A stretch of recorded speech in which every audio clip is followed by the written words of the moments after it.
नमस्कार, डॉक्टर प्रभुदास गंगदेव।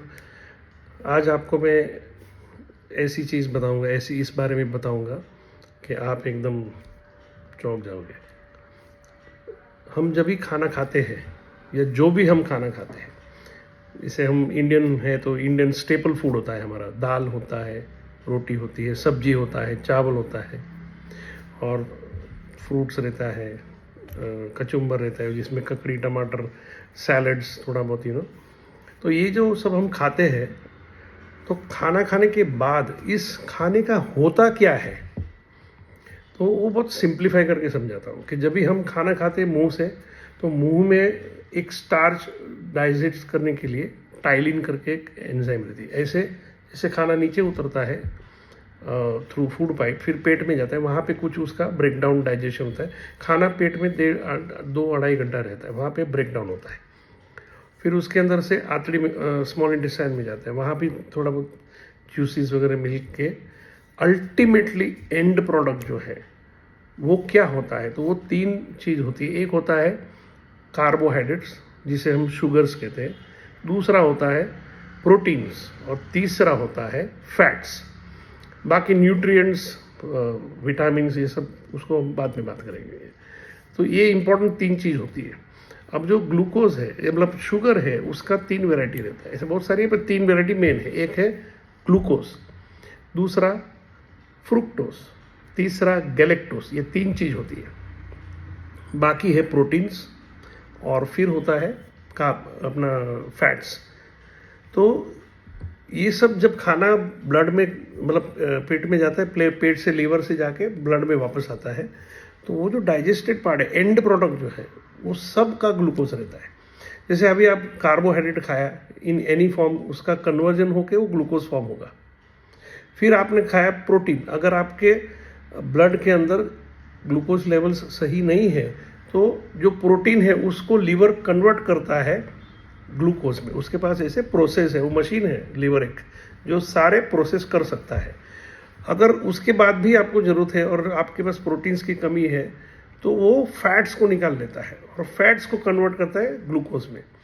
सो अल्टीमेट जो है वो है ग्लूकोज, और ग्लूकोज शरीर के लिए बहुत ज़रूरी है। आप एक मुझे दिखाओ आदमी, आप 100 आदमी दिखाओगे जिसने दारू छोड़ा, किसी ने सिगरेट छोड़ा, किसी ने तम्बाकू छोड़ा, हाँ, बहुत कुछ छोड़ चुके हैं, ड्रग्स छोड़ चुके हैं। एक पेशेंट नहीं होगा, एक पहचान वाला नहीं होगा जो बोला मैंने कंप्लीटली शुगर छोड़ दी। शुगर छूट नहीं सकती।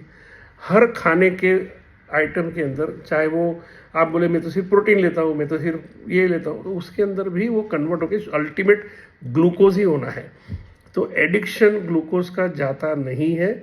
लेकिन अगर आपको कोई बीमारी है, डायबिटीज़ है, लिपिड्स का प्रॉब्लम है, ओबेसिटी है, आजकल बहुत सारे लाइफस्टाइल डिजीज़ बहुत सारे आए हैं, तो वो जो है तो उसमें आपको डायरेक्ट जो शुगर कंजम्पशन है उसको बंद करना है। डायरेक्ट कंजम्पशन में एक तो जो मीठा लगता है, स्वीट लगता है, वो सब। दूसरा प्रोसेस फूड है, टीन फूड है, केन फूड है, जिसके अंदर भर भर के प्रिजर्वेटिव, शुगर को प्रिजर्वेटिव करके रखते हैं, उसके अंदर शुगर डालते हैं ताकि वो प्रिजर्व हो। तो ऐसी सब चीज़ें को अवॉइड करो। प्रोटीन्स लेंगे, उसका अल्टीमेट कन्वर्जन ग्लूकोज में होना है। हमारे मरीज़ पूछते हैं, सर हफ्ते में एक बार या 15 दिन में एक बार समोसा खा ले या वड़ा पाव खा ले, चलेगा क्या?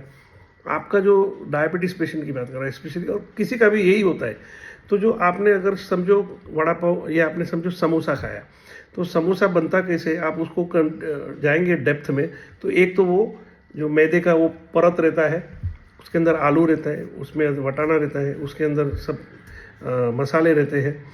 फिर उसको आप तलते हो तो ऑयल रहता है। तो आप सोचो, जो आलू है वो कार्बोहाइड्रेट हो गया, और उसका जो परत है वो भी कार्बोहाइड्रेट हो गया, वो वटाना विटाना रहेगा, वो थोड़ा सा प्रोटीन हो गया, और अल्टीमेटली तेल है तो फैट्स हो गया। अगर आप ये जब खा गए, तो ये जो आलू है वो तो तुरंत शुगर में कन्वर्ट होकर यूज़ हो जाएगा, लेकिन ये जो बाकी का जो सब है, वो परत है, ऑयल है, जो छोटा मोटा दाल है या उसका प्रोटीन है वटाने का, ये जब कन्वर्ट होगा शुगर में, वो आपको 15-20 दिन के बाद वो कन्वर्जन में आता है। क्योंकि आप शुगर खा लिया, आलू खा लिया, आलू निकल गया, और रोज़ भी कुछ ना कुछ खा रहे हो, तो जिस दिन और ये क्या होता है शुगर, ये जो दूसरा जो है फॉर्म है फैट्स है या प्रोटीन है, ये लीवर में जाके जमा हो जाता है। जब आपका ब्लड में शुगर कम हो जाता है या इनटेक शुगर कम होता है तो यहाँ से निकलता है। तो ये जो एक समोसा है जो आपने 15 दिन में खाया है, वो 8-10 दिन के बाद वो शुगर में कन्वर्ट होना शुरू हो जाता है और धीरे धीरे धीरे अगला 15 दिन तक चलता है, शुगर बढ़ते रहता है थोड़ा थोड़ा थोड़ा सा। फिर 15 दिन में आप एक कांड कर लोगे, फिर एक समोसा खा लोगे, फिर एक वड़ा पाव खा लोगे, फिर वही। तो आप सोचो आप क्या कर रहे हो। अगर आप बीमार हो या आपके पास कोई ऐसी बीमारी है जिसको आप खुद कंट्रोल कर सकते हो, तो ये जो खान पान है उसको कंट्रोल करके निरोगी रहना अच्छा है। कि जवानी भर मेहनत करो, बूढ़ा मतलब मिडिल एज तक मेहनत करो, कमाओ और फिर उसको बुढ़ापे में खर्च कर दो। किस चीज़ में? बीमारियों में। तो आप समझो कि शुगर जो जैसे बोलते हैं ना कि एक बार आप दारू पियोगे तो पहले आप दारू पियोगे, उसके बाद दारू आपको पीती है, आपके पूरी शरीर को पी जाएगी। दारू किस चीज़ से बनता है? कोई भी चीज़ जिससे शुगर बनती है उससे ही दारू बनता है। तो जो शुगर है उसका भी यही है, एक बार आप शुगर खाओ फिर शुगर आपको पूरी ज़िंदगी खाती रहेगी। तो क्या करेगी? आँखों की बीमारी, रेटाइना की बीमारी, जल्दी कैटरेक्ट आना, चमड़ी में अगर जख्म हुआ हील नहीं होगा, पेनक्रियास को तकलीफ, किडनी को तकलीफ, लीवर को तकलीफ, ब्रेन को, आप सोचो पूरे सारे शरीर को तकलीफ तकलीफ तकलीफ। अगर सब तकलीफ नहीं चाहिए, कंट्रोल करिए, खाने के ऊपर कंट्रोल करिए। आप यंग एज अगर यंग पीपल है तो अभी से कंट्रोल करोगे तो आगे बीमारी नहीं आएगी, शरीर निरोगी रहेगा। जो ये कमाओगे उसको वहाँ आराम से अच्छी तरह से एंजॉय कर सकोगे आगे की ज़िंदगी में। सो यही एक मेरा संदेश है कि कंट्रोल करके खाइए, और खाने के लिए जीना नहीं है, जीने के लिए खाना है। Thank you.